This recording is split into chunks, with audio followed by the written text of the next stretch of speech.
నమస్తే, welcome to Suman TV. Shoulder pain. So ఇటీవల కాలంలోని చాలా మంది కంప్లైంట్ చేస్తున్నటువంటి ప్రాబ్లంలో షోల్డర్ పెయిన్ కూడా ఒకటి. షోల్డర్ అంటే కేవలం కండరాలు, టెండన్లు మాత్రమే కాదు, లిగమెంట్స్ కూడా ఉంటాయి. వీటిల్లోనే ఏ ప్రాబ్లం వచ్చినా కూడా మనం షోల్డర్ పెయిన్ అనేది చూస్తూ ఉంటాం. సో ఎలాంటి మిస్టేక్స్ చేయడం వల్ల మనకి ఈ షోల్డర్ పెయిన్ అనేది ఎక్కువగా వస్తుంది, సో ఎలాంటి వారిలోనే ఎలాంటి షోల్డర్ పెయిన్ చూడొచ్చు, ఈ విషయాలన్నీ అడిగి తెలుసుకుందాం. సో మనతో పాటు ఉన్నారు doctor Meenal Chandra from EPN pain management. Hello ma'am. Hello ma'am, shoulder pain. So shoulder pain లోని ఫస్ట్ ఆఫ్ ఆల్ మనకి ఫ్రోజన్ షోల్డర్ అనే మాట వినిపిస్తూ ఉంటుంది. ఈ ఫ్రోజన్ షోల్డర్ అంటే ఏంటి, ఎవరిలో చూస్తాం ఎక్కువ? Frozen shoulder is a condition where భుజంలో మూవ్మెంట్ రెస్ట్రిక్ట్ అవుతుంది, స్టక్ అవుతుంది. భుజంలో అన్ని మూవ్మెంట్స్ అవుతుంది కదా, but when it's restricted that is called as frozen shoulder. దానికి స్టెప్స్ ఉంది, స్టెప్ 1, స్టెప్ 2, స్టెప్ 3. కానీ ఫ్రోజన్ షోల్డర్ కి ఒక రీజన్ ఉండాలి. Why will frozen shoulder happen, why ఇది ఎందుకు ఇది మూవ్మెంట్ స్టక్ అవుతుంది, రీజన్ వల్ల కదా. So most common reason is uncontrolled sugar, uncontrolled thyroid. ఈ రెండు కండిషన్స్ లో ఫ్రోజన్ షోల్డర్ కి ఛాన్సెస్ చాలా ఎక్కువగా ఉంది. దెన్ తర్వాత ఇంజరీ, స్పోర్ట్స్ ప్లేయర్ లో చూస్తున్నారు కదా, they get rotator cuff injury. Gym lifting చేస్తున్నారు కదా, they get rotator cuff injury. So injury వల్ల ఫ్రోజన్ షోల్డర్ స్టార్ట్ అవుతుంది. Then is chronic over use వల్ల. ఓకే, సపోజ్ మీరు ఫీమేల్స్ ఉంది కదా, కంటిన్యూస్ గా ఇది వాషింగ్ చేస్తున్నారా, తర్వాత ఇది బట్టలకి ఇది హ్యాంగింగ్ చేస్తున్నారు కదా, కంటిన్యూస్ ఓవర్ యూజ్ వల్ల కూడా మసిల్ వీక్ అవుతుంది. మసిల్ వీక్ అయిన తర్వాత జాయింట్ కి సపోర్ట్ తక్కువ అవుతుంది and then frozen shoulder start అవుతుంది. So frozen shoulder is a condition, కానీ ఫ్రోజన్ షోల్డర్ కి వేరే వేరే రీజన్స్ ఉంది. So first is reason identification చేయాలి. ఎందుకు నాకు ఫ్రోజన్ షోల్డర్ స్టార్ట్ అయింది? నేను చెప్పాను కదా, షోల్డర్ ఇది డయాబెటీస్ పేషెంట్స్ లో చాలా ఎక్కువగా ఉంది, బట్ నా దగ్గర చాలా మంది నాన్ డయాబెటిక్ పేషెంట్స్ వస్తున్నారు. షుగర్ లేదు, థైరాయిడ్ లేదు, ఇంజరీ లేదు, జస్ట్ భుజం నొప్పి స్టార్ట్ అయింది 3-4 months లో. ఇప్పుడు ఎంత వరకు వస్తుంది, స్లోగా స్టక్ అవుతుంది. సో ఫ్రోజన్ షోల్డర్ ఉంది, మీరు ఫిజియోథెరపీ చేయండి, మీరు టాబ్లెట్స్ తీసుకోండి, చేస్తే 6 months 1 year తర్వాత సఫరింగ్ లో వస్తున్నారు. రాత్రి ఇది పడుకున్నప్పుడు నొప్పి విపరీతం అవుతుంది, నిద్ర డిస్టర్బ్ అవుతుంది. తర్వాత వాళ్ళు ఏమైనా లైక్ పోస్చర్ చేంజెస్ వల్ల వాళ్ళకి ఏమైనా అలా వస్తుందా? అలా కూడా పోస్చర్ చేంజెస్ వల్ల నెక్ లో ఎఫెక్ట్ అవుతుంది. కానీ ఫ్రోజన్ షోల్డర్ చెప్పాను కదా, ఇది movement problem, shoulder joint problem. So దానికి రీజన్ ఉండాలి. Not only posture may play role, but only posture improper ఉంటే ఫ్రోజన్ షోల్డర్ స్టార్ట్ అవుతుంది. దానికి ఛాన్సెస్ చాలా తక్కువగా ఉంది. ఓకే, ఇప్పుడు ఈ సర్వైకల్ లో కూడా ప్రాబ్లం ఉంటే అది కూడా సర్వైకల్ ప్రాబ్లం ఉంటే కూడా some times patient can feel shoulder pain. Okay, so ఇప్పుడు దాట్స్ వై ఇది evaluation is very very important. Every shoulder problem is not frozen shoulder. Okay, it can be because of cervical spondylosis కూడా. Okay, it can be just muscle. Back లో కూడా muscles ఉంది కదా, only muscles వల్ల, deltoid muscle, trapezius muscle వల్ల కూడా you can feel shoulder pain. So identification చేయాలి. What is the reason, where the pain is coming from is important.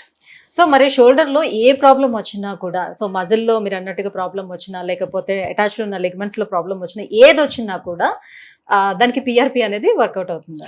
దానికి పిఆర్పితో పాటు రీహాబ్, ఎక్సర్సైజెస్, తర్వాత షుగర్ ఉంటే షుగర్ కంట్రోల్లో పెట్టాలి, తర్వాత ఓవర్ యూజ్ యాక్టివిటీస్ కొంచెం తక్కువ చేయాలి. So all those things like I said, EPN లో అన్ని ట్రీట్మెంట్ ప్రోటోకాల్ ప్రకారం అవుతుంది.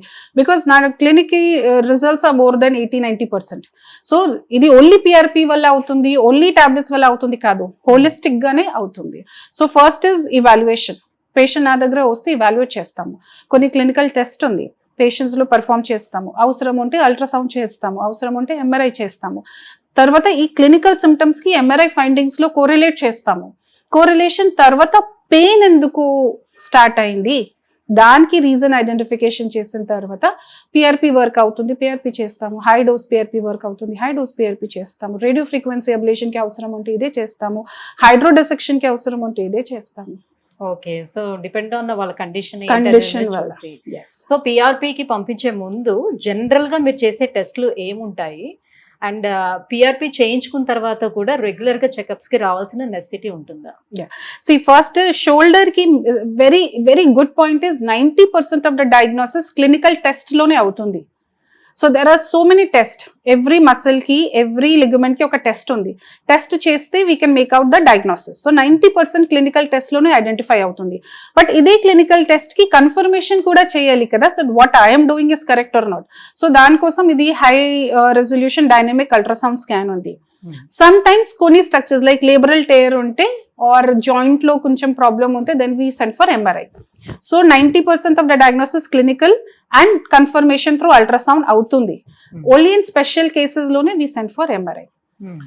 సో ఇది అయిన తర్వాత we give a protocol and then protocol తర్వాత వీ పర్ఫార్మ్ ద ట్రీట్మెంట్ అయిన తర్వాత కొన్ని time like 2-3 times they have to come for రివ్యూలో ఎంత ఇంప్రూవ్మెంట్ అయింది, వాట్ ఎక్సర్సైజెస్ చేస్తున్నారా, కరెక్ట్ గా చేస్తున్నారా లేదా, ఏ టాబ్లెట్స్ యూస్ చేస్తున్నారా, తర్వాత what activities I should increase, what activities I should restrict, tablets stop చేయాలా లేదా, everything we see in the review.